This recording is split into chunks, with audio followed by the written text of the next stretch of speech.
ছিল একটা পূর্ণ পরিকল্পনা। আপনাদের মতো বন্ধুদের জন্যই আজকে আমাদের সমাজে সুন্দর সুন্দর সংসারগুলো ভেঙে যাচ্ছে।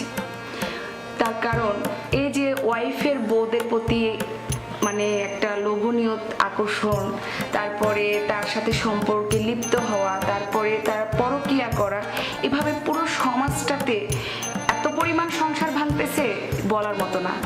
তার জন্যই আমি আর আমার হাজবেন্ড মিলিয়ে এই পরিকল্পনা করেছি যে তোমার ফ্রেন্ড যারা আমার বাসায় আসে তাদের আসলেই ভিতরের মনোব্যক্ততাটা কি জানার দরকার আছে আমার।